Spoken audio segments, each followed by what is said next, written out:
డబ్బు, అనారోగ్యం, ఉద్యోగం, వ్యాపారం, అప్పులతో బాధపడుతున్నారా? మీకోసమే launch your future program. Lavanya అనే ఒక అమ్మాయి వాట్సాప్లో ఒక మెసేజ్ చేసిందండి, మీ సలహా కావాలని. కాల్ చేస్తాను రమ్మగారు.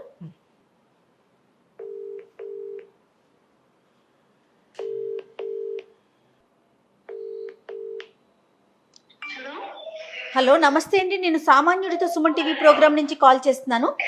నమస్తే మేడం. నమస్తే అమ్మా. లావణ్యనేనమ్మా మాట్లాడేది? అవును మేడం. ఓకే, మీరు వాట్సాప్లో మెసేజ్ చేశారు కదా రమ్మగారితో మాట్లాడాలని. అవును మేడం. ఇప్పుడు ఓకేనా, మాట్లాడతారా? మాట్లాడతాను. రైట్, ఒకసారి ఇస్తున్నాను రమ్మగారితో. మీ ప్రాబ్లం ఏంటో చెప్పండి. ఇవ్వండి మేడం. హలో. హలో, నమస్తే మేడం. నమస్తే అమ్మా. నాకు చిన్న ఇష్యూ ఉంది మేడం, ఒక ప్రాబ్లం. దాన్ని క్లియర్ కాల్ చేస్తారనేసి నేను వాట్సాప్లో మెసేజ్ చేశాను జయ మేడంకి. తప్పకుండా అమ్మా, మాట్లాడదాం. మీరు చెప్పండి, విషయం చెప్తే నేను చెప్పగలిగిన సలహా ఏదైనా చెప్తాను. Okay madam. మా ఆయన బాగా సాధిస్తూ లెక్క ప్రవర్తిస్తున్నాడు మేడం ఈ మధ్య. సాడిస్ట్ లాగానమ్మా? అంటే ఏమైనా కొడుతున్నాడా, తిడుతున్నాడా, ఏమైనా బ్యాడ్ హ్యాబిట్స్ ఉన్నాయా? బ్యాడ్ హ్యాబిట్స్ అంటే ఏం లేదు మేడం. మందు తాగడు, సిగరెట్ తాగడు, అసలు ఎలాంటి బ్యాడ్ హ్యాబిట్స్ ఏం లేవు. చాలా మంచివాడు. ఓహో, అంటే మంచివాడు. అంటే మంచివాడు సాడిస్టు రెండు కనెక్షన్ కుదరటం లేదుగా? అంటే నాతో సరిగ్గా ఉండట్లేదు మేడం. అంటే ఎక్కువ నాతో టైం స్పెండ్ చేయడానికి, నాతో మాట్లాడడానికి ఇంట్రెస్ట్ చూపిస్తలేదు. కొంచెం వేరే మాట్లాడిన కసురుకున్నట్టు. దాన్ని సాడిజం అని పెద్ద పేరు పెట్టకూడదమ్మా. దానికి సాడిజం అంటే వేరు. అయితే సరిగ్గా మాట్లాడటం లేదు, సరిగ్గా ప్రవర్తించట్లేదు అంటావా? ఏదైనా ఇష్యూ ఉందమ్మా? ఇష్యూ ఏం లేదు, అది నాకు తెలియట్లేదు మేడం. ఎక్కువ ఫ్రెండ్స్ తో గడపడానికి ట్రై చేస్తుంటారు. ఎక్కువ నన్ను అవాయిడ్ చేస్తూ ఉంటారు. అంటే లవ్ మ్యారేజా, అరేంజ్డ్ మ్యారేజ్ అమ్మా మీది? లేదు లేదు మేడం, అరేంజ్ మ్యారేజ్ మేడం. ఎంతకాలం అయింది పెళ్ళి? ఒక 2 years అవుతుంది మేడం. ఏమన్నా అంటే కిడ్సా, ఏమైనా కన్సీవ్ అయ్యారా మీరు? అలాంటిది ఏం లేదు మేడం. పిల్లలు లేరు. సరే, మీ అత్తగారు మామగారు ఎక్కడ ఉంటారు? వాళ్ళ ఊర్లో ఉంటారు మేడం, నేను సిటీలో ఉంటాను ఇక్కడ. ఇతను ముందు నుంచి ఇలాగే ఉన్నాడా, ఈ మధ్య కొత్తగానమ్మా? లేదు మేడం, పెళ్ళైన కొత్తలో బాగానే ఉన్నారు. ఒక 6-7 months వరకు అట్లా. నేను 1.5 year నుంచి ఇట్లా చేస్తున్నారు. కాకపోవడానికి రీజన్ కూడా ఇదే మేడం. అంటే ఎప్పుడైనా ఏదైనా సందర్భంలో ఇతను మీతో స్పెండ్ చేయడని, బాగా క్లోజ్గా అట్లా మూవ్ అవటం లేదని ఎవరైనా పెద్దవాళ్ళకి చెప్పారా మీరు? లేదు మేడం, ఇంకా ఫ్యామిలీ వరకు తీసుకెళ్ళలేదు మేడం దీన్ని. అంటే నువ్వు కూడా వర్క్ చేస్తున్నావమ్మా? లేదు మేడం, ఇంటి దగ్గరనే ఉంటాను. అతను అప్పుడే వర్క్ చేస్తాను. నువ్వు రోజంతా ఇంట్లో ఉంటావు, అతను సాయంకాలం వచ్చి కూడా అంటే తొందరగా రావట్లేదు కూడా. ఏ హ్యాబిట్స్ లేనివాడు ఏం చేస్తాడు? బయట ఎక్కడైనా తిరుగుతూ ఫ్రెండ్స్ తోటి ఎక్కువ టైం స్పెండ్ చేస్తాడు మేడం. ఎప్పుడైనా అడిగావా నువ్వు, ఇట్లా నన్ను ఇలా వదిలేస్తే నేనేం చేయాలి ఇంట్లో అని? అలా అడిగితే నాకు అసలు ఏం ఆన్సర్ ఇవ్వరు మేడం. ఇంట్లోనే ఉంటాను అంటారు. ఇట్లానే ఉంటానంటాడా? ఇంట్లోనే ఉంటాను, ఇష్టమైతే ఉండే, లేకపోతే లేదు, ఇంట్లోనే ఉంటా, నాకు ఫ్రెండ్సే కావాలి అన్నట్లు అంటారు. అంటే మరి జనరల్గా ఎప్పుడైనా ఒకసారైనా క్లోజ్గా ఉంటున్నాడమ్మా? అది కూడా లేదా? తక్కువ మేడం, చాలా. మరి ఏదైనా హెల్త్ ఇష్యూస్ ఉన్నాయేమో అతనికి? హెల్త్ ఇష్యూస్ అంటే నాకు తెలుస్తుంది కదా మేడం, అంత ఏం లేదు. బట్ అదే అర్థం కావట్లేదు అసలు ఎందుకు ఇట్లా చేస్తున్నాడా అనేసి. అంటే ఇప్పుడు జనరల్ హెల్త్ ఇష్యూ అంటే ఏదైనా జబ్బు చేయటం వేరు. అతనికి ఏదైనా వైఫ్తో ఇన్వాల్వ్ అవ్వగలిగే వ్యవహారంలో ఏదైనా తేడా ఉందేమో?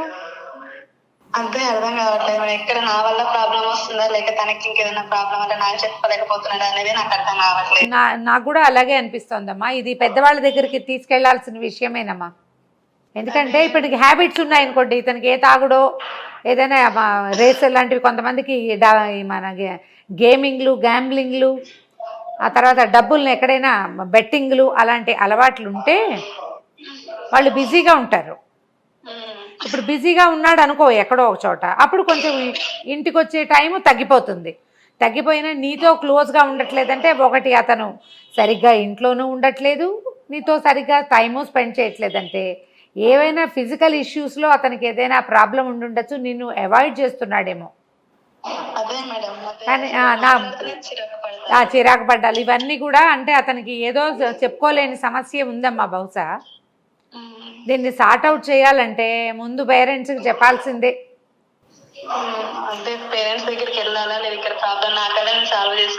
నువ్వు అడిగి సాల్వ్ చేయడానికి ఏం చేస్తావు? నువ్వు రోడ్డు మీదకి వెళ్ళి చేయగలిగేది ఏమీ లేదు. మాట్లాడాలి. మాట్లాడితే అబ్బాయి నీకేమీ ఆన్సర్ చెప్పట్లేదు, అవును మేడం. 2 ఏళ్ళు అయింది పెళ్ళయి ఇంకో 6 నెలలు పోతే మీ ఇంట్లో పెద్దవాళ్ళు వాళ్ళ ఇంట్లో పెద్దవాళ్ళు అడగడం మొదలెడతారు.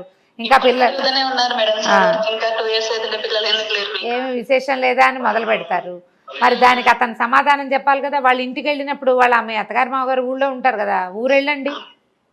అక్కడ కూడా అతను నీతో సరిగ్గా క్లోజ్గా లేకుండా అంటి ముట్టినట్టే ఉండి నిన్ను తప్పించుకుంటే గనక, ఇప్పుడు మీరు ఇక్కడ ఉన్నారు సిటీలో ఒంటరిగా ఉంటున్నారు, అతనికి ఏవో ఫ్రెండ్షిప్పో లేకపోతే ఏదైనా వ్యవహారాల్లో దూరంగా ఉంటున్నాడు అనుకో.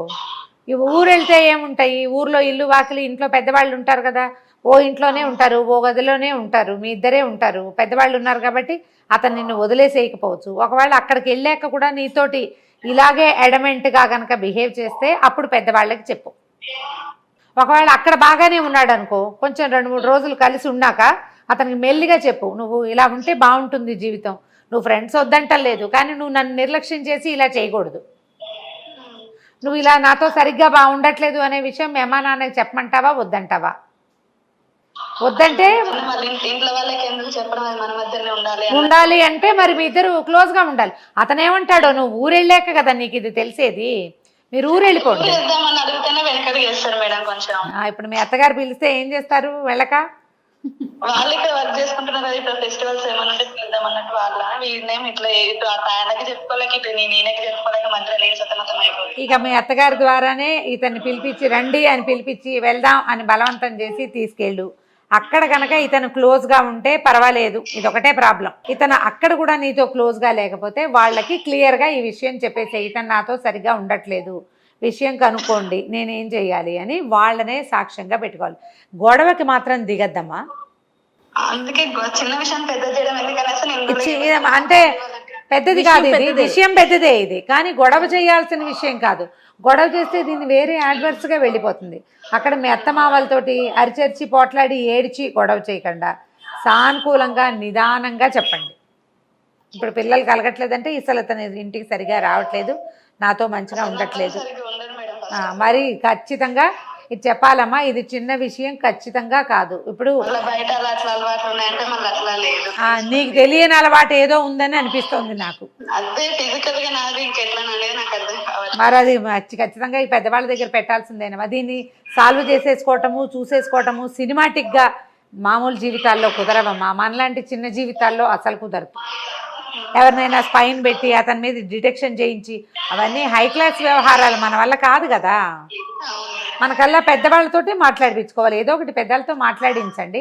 ముందు ఊరు తీసుకెళ్ళండి, ఓ 2-3 రోజులు మీతో బాగున్నాడో లేదో చూసుకోండి, ఆ తర్వాత చూద్దాం నెక్స్ట్. అప్పుడు పెద్దవాళ్ళతో మాట్లాడడము, ఏం చేయాలి, గొడవ చేయాలా వద్దా అనేది వాళ్ళకి అతను సమాధానం చెప్పాక సంగతి. అంత మటుకు రాకపోవచ్చు, అప్పుడు చూద్దాం మళ్ళీ. సరేనమ్మా? ఓకే అమ్మా.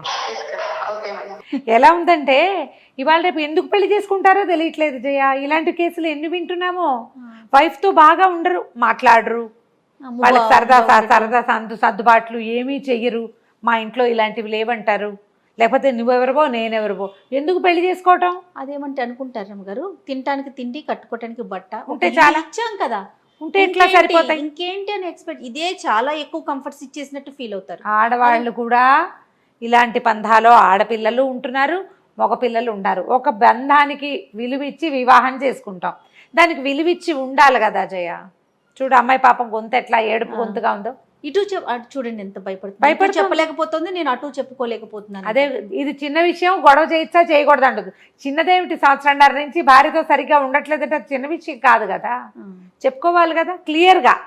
అంటే వాళ్ళు ఎలా రిసీవ్ చేసుకుంటారు అదొక సమస్య కదా. కానీ రిసీవ్ చేసుకున్నా చేసుకోపోయినా వీటిని తెగొట్టకపోతే ఈ ఏళ్ళు గడిచిపోతాయి కదా జయ.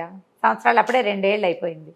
చెప్పటమే, ఇలాంటి ఏ ఇష్యూ అయినా పేరెంట్స్ అంతే, ఇంకా వేరే మార్గమే లేదా రమ్మగారు. ఏమీ లేదు, అడిగితే చెప్పరండి. అడిగింది చెప్పాడా?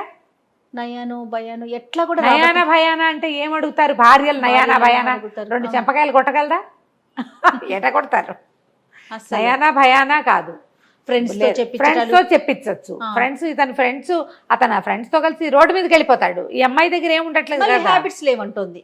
నాకు అనుమానం ఏంటంటే ఫిజికల్ థింగ్ ఏదో ప్రాబ్లం అయి ఉండొచ్చు ఒకటి, లేదా అతనికి జనరల్గా ఈ తాగుడు సిగరెట్లు లాంటివి కాకుండా బెట్టింగ్ లాంటివి ఏమైనా హ్యాబిట్స్ వేరే ఎక్స్ట్రాడినరీగా ఉండొచ్చు. అవి ఏమైనా ప్రెషర్స్కి లోనే ఇక భార్యతోటి ఇన్వాల్వ్ అయితే క్లోజ్ అయితే చెప్పాల్సి వస్తుంది, చెప్పకుండా ఉండిపోతున్నాడు. అలా కూడా ఆలోచిస్తారు. అయ్యో చాలా మంది ఉన్నారు. గ్యాంబ్లింగ్కి వెళ్ళేవాళ్ళు, షేర్స్లో పెట్టేవాళ్ళు, డబ్బులు పోగొట్టేసుకుంటారు, బయట పడితే చచ్చిపోతాం భయం వేసేస్తుంది, వెళ్ళాలి అసలు అమ్మాయి అన్న కస్సుమని పోట్లాడతారు. లైవ్ ఎగ్జాంపుల్స్ ఉన్నాయి ఇలాంటివి. అమ్మో, ఇది ఒక కొత్త కొను నేను వింటున్నా. గ్యాంబ్లింగ్, షేర్స్, అక్కడి నుంచి ఇంకా చాలా ఉన్నాయి అలాంటి వాటిల్లో డబ్బు పెట్టేస్తారు. డబ్బులు ఇరుక్కుపోతాయి. ఫైనాన్షియల్ ప్రాబ్లమ్స్ మనుషుల్ని నిర్వీర్యం పీల్చి పిప్పి చేసేస్తాయి. అవి అడుగుతారని చెప్పేసి వీళ్ళతో మాట్లాడరు. ఎలా ఉన్నారు రమ్మగారు అసలు? ఇప్పుడు అన్ని సమస్యలే. నిజానికి జనరల్ థింగ్స్ అన్నిటికీ కూడా చక్కగా మాట్లాడుకోవచ్చు, ఓపెన్గా మాట్లాడచ్చు. ఏదైనా వైద్య సహాయం అవసరమైతే, సైకలాజికల్ థింగ్స్కి సహాయం అవసరం అయితే కుదురుతుంది. ఫిజికల్ థింగ్స్కి డాక్టర్లు చక్కగా దొరుకుతున్నారు. అయినా సరే అవి చెయ్యరు, చెడగొట్టుకోవడానికే చూస్తారు. పెళ్ళిందుకు చేసుకోవడం చెప్పు, ఇదే గోల. అవును రమ్మగారు. రైట్ అండి, నమస్తే. నమస్తే.